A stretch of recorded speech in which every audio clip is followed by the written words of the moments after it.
If I could go back to day one of my aesthetic journey, I would give myself a serious pep talk along with a few warnings. What's up, guys? Welcome back to my channel. My name is Sarah Wild. I'm a CRNA APRN.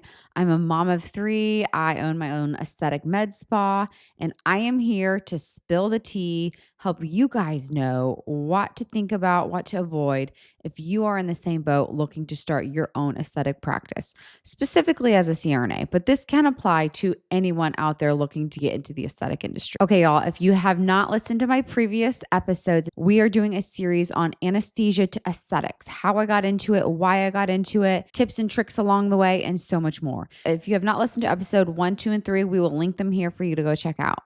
Today, we're going to talk about the things I wish I would have known when I started. How do I get started? What do I need to know?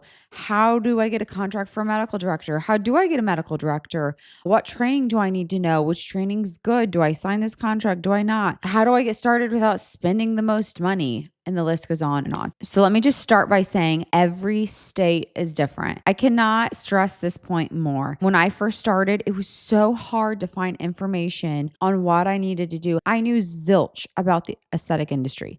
So if you're someone that you've been following the aesthetics for a while, you probably knew way more than I did, but I knew nothing. I also came to realize very fast you had to pay for every single little thing. It's such a money grab out there.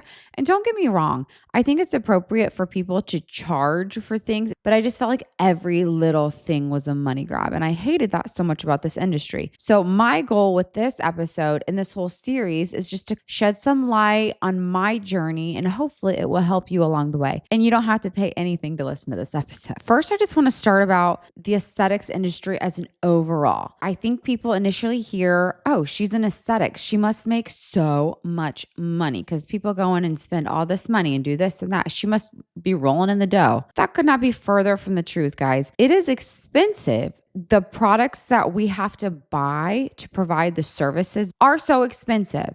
So when I started, it was a goal of mine to not go into a lot of debt, to take the profits that I made from providing these services to be able to pay for the services I provide. So I didn't go buy $30,000 worth of product. I bought 2 vials, I injected those vials, and then I went back and bought more. Your profits are not great. When you buy from Allergan, I think right now the cost, if you're a new injector buying just a couple vials, is over $7 a unit. And we charge anywhere from $10 to $12 a unit. So your profit margins are literally like $3 to $4 a unit, which you have to do as a new provider because people aren't going to pay premium price with you if you're just learning how to give Botox. You are maybe making $100 and you had spent hours prepping, learning, everything involved. The aesthetics industry is not crazy profitable, especially if you're starting the way that I did. Very slow, just doing a little bit at a time and reinvesting your profits. But having said that, if you want to do it because you love the industry, you love the idea of being an entrepreneur and starting your own business and figuring out how to do that, by all means, go for it. But just don't think that you're going to jump into it and make billions of dollars. It's just not going to happen.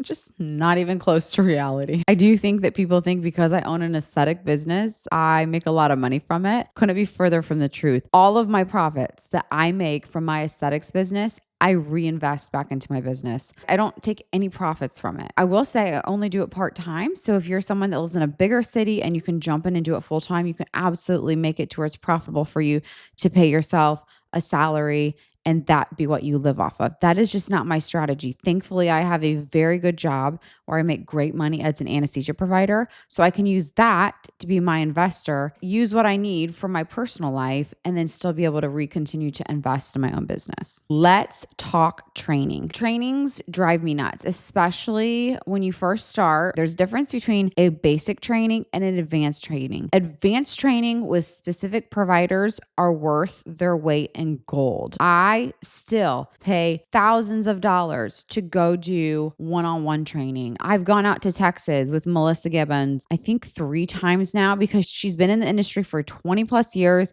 I not only get injecting education, I get business education. I get to see how her med spa works and flows, and it's just worth every penny.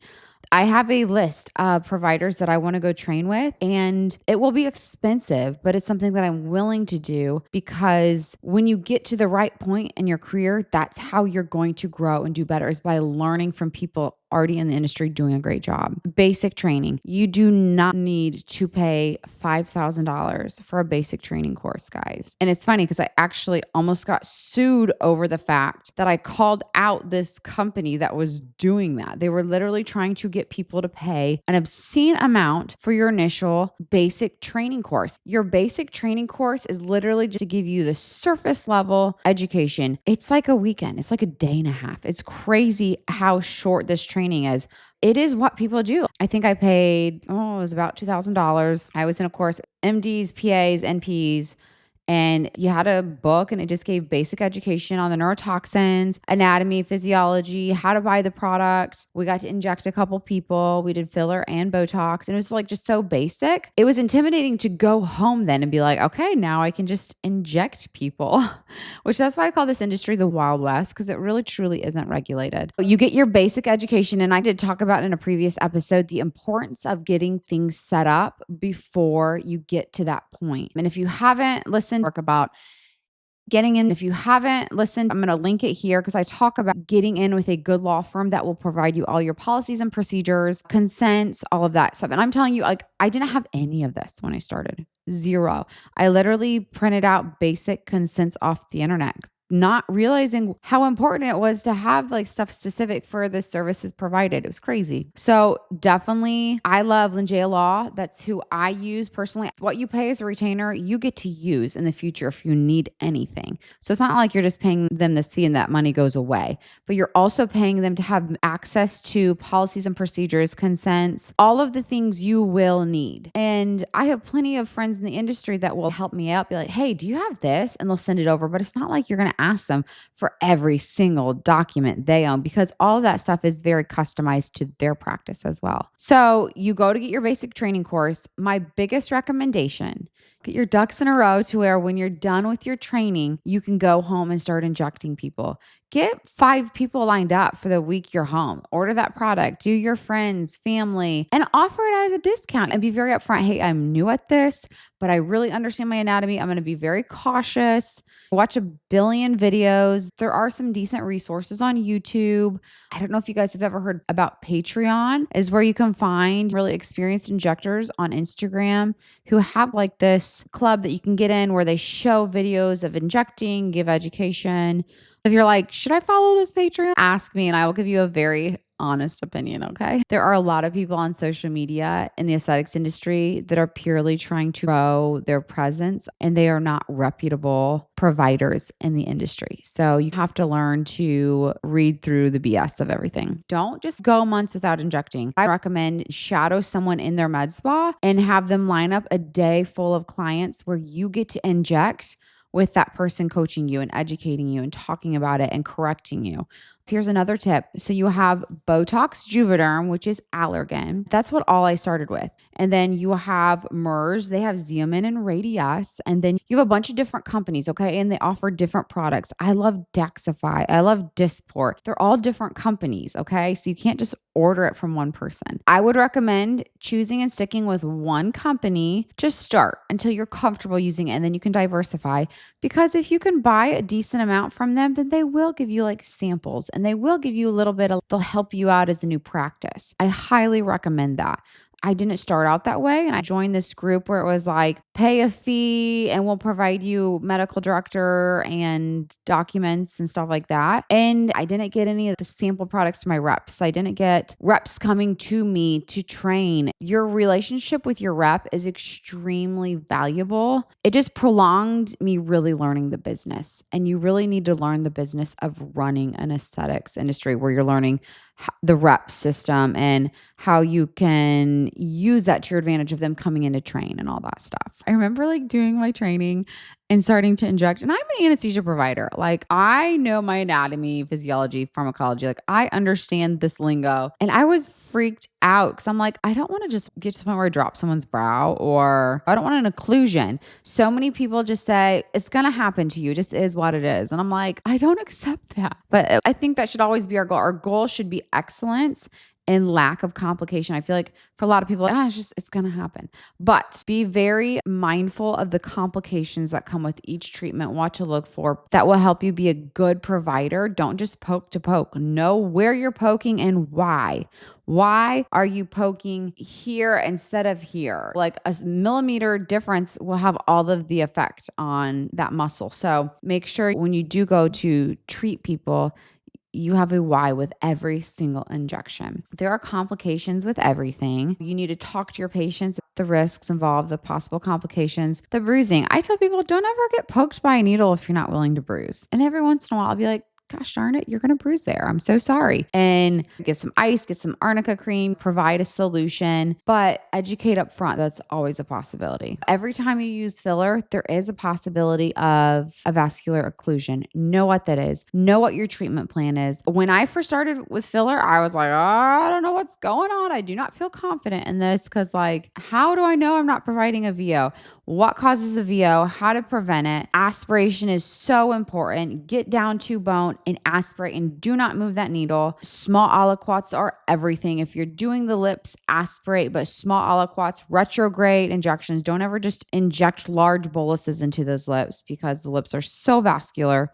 Be very respectful of the possible complications that can happen, especially with filler. And then while you're going through all that risk, be willing to say no. Be willing to say no to someone that is addicted to treatments, that wants something when you don't think it's appropriate. Doesn't mean you should say what looks good or doesn't look good on someone. I've had people that come in with their lips and I just want a super small amount to where no one can show. And I've had someone come in and be like, girl, I want the biggest lips that you can give me. So everyone's so different and you have to gauge those patients. But no, it is okay to say no if something's not safe. I wanted to talk a little bit about marketing and marketing mistakes. I'm not going to lie. I feel like an imposter talking about this one because I'm terrible at marketing, but on purpose, it has not been my goal to do a ton of marketing because as someone who started a business as a mom, it is not my goal to get extremely busy. Now, I will say I've been very blessed because I have a lot of my clients that love the fact that I have a lot more education and they travel to me from lots of different out of town cities. Having said that, I don't do a lot of marketing. I have a social media page that one of my girls at the med spa does a lot of the content for me. And I like it to have a landing page for people to come to see some of our work before and afters, what we're about, our vibe, our style. I'm all about having a very classy reputation, high-end, luxurious. I do not want to be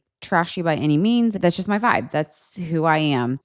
But I will say what I have learned is people want to trust you. So when you market, don't make undue promises. Provide honest before and afters. Don't use filters. Don't try to sell a load of crap. My goal is not to bring in a ton of new patients. My goal is to treat my patients really well, to provide them education above and beyond. My weight loss patients, I'm working and sending them nutrition tips as I learn nutrition tips. I am always available for any questions. It's not just treat in and out. Same with neurotoxin. If I do a treatment and they're not 100% satisfied, guess what? I do free touch-ups. Now, I'm not giving them a bunch of free Botox, but the other thing too is I'm very big now on doing a full assessment consult before I see you as a patient. It's so important to look at someone comprehensively and what they've gotten done and what they need done and how to really truly make them happy. Patients don't know exactly what they need or what they want. They come in and you talk it out and, oh, you came in for Botox, but what you really want is dilute radius in your neck because you have touched and talked about your neck 1,000 times, even though you came in for this. So really getting your patient in there to hearing what they have to say and talking to them is key. And I think that's the best marketing. I get so many word of mouth referrals, which is a big deal. Educate yourself. You're trying to not have any complications, but then at the same time, you have to manage your books. You have to run the business. And then you're thinking about, oh, marketing. Gosh, dang, I don't know how to do this. What do I promote? I don't have a lot of before and afters. That's the other thing, guys. 95%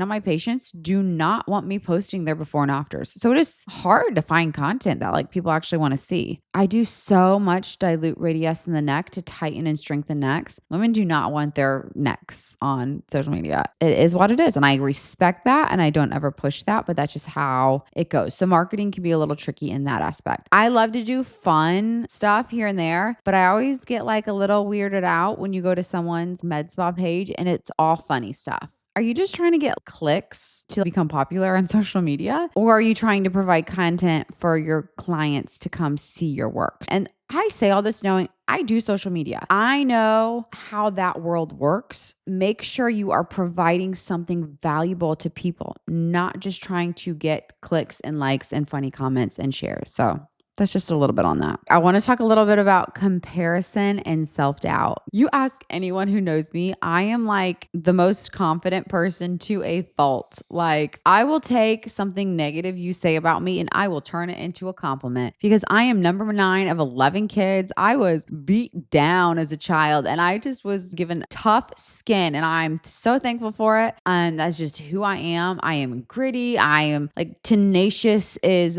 part of my name. There is no bringing me down. But I will tell you, this industry is hard. It will tear down your confidence. And being a very confident person, there were times where I'm just like, what am I doing here? Why am I wasting my time on this? This is frustrating. And it's not so much the actual treatment or providing the services. It's just running the business overall. I have been sued by my peers in this industry by CRNAs.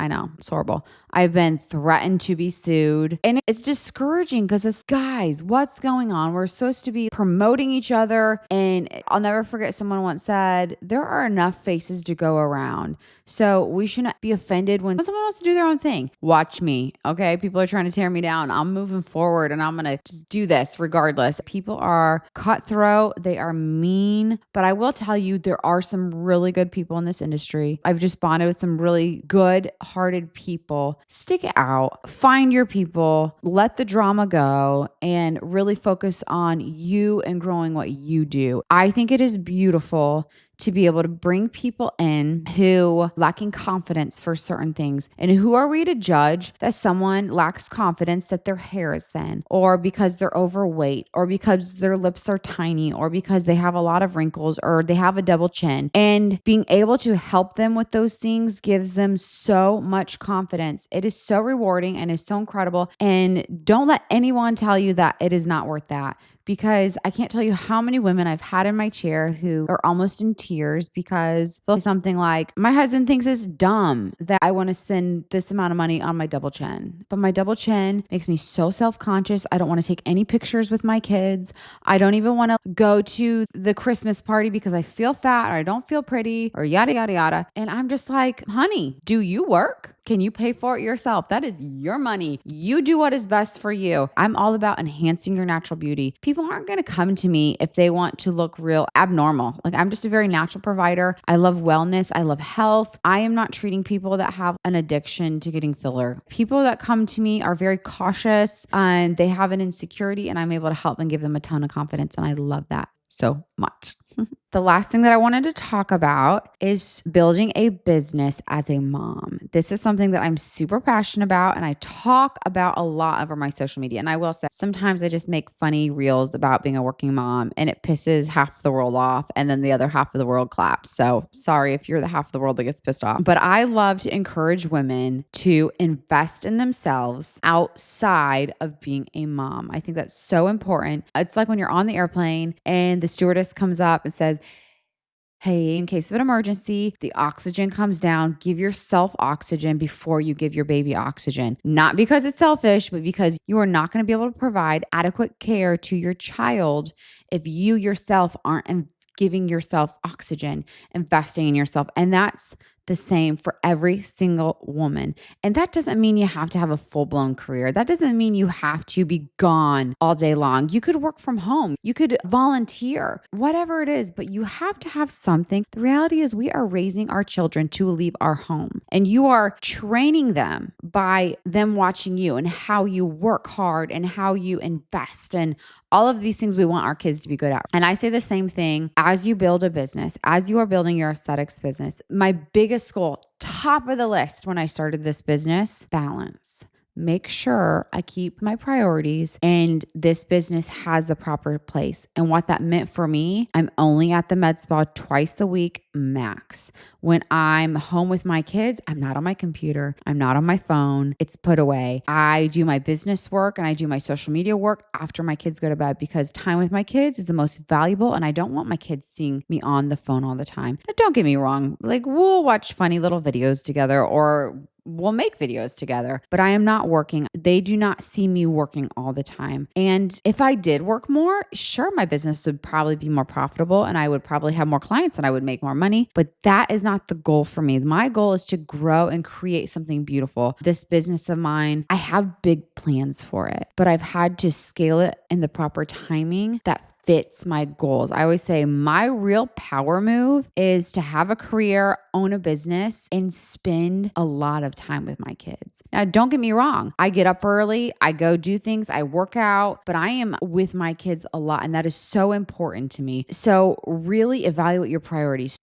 Start your business, but don't let it overtake your life, especially if you have littles. Keep your priorities where they should be and know that you have a certain amount of time to invest in your business and be okay with that and rock that and make that work for you. I promise you, that is the real power move. You will be able to look back and be so thankful you invested wisely and not just invested to make money. It is so easy to look at people who are killing it and think they have it all figured out. But turns out they just keep showing up when other people aren't willing to do that. And so no matter where you guys are at in building your business, keep showing up, keep figuring it out. There will be failures along the way. You will learn the most from those. I promise. I have a list of my failures and I wear them as a badge of honor. And it has made me wiser and smarter and more ruthless. The last thing I want to say is don't chase quick wins. Build something sustainable. If you are starting out, focus on skills, integrity, and patient experience. That is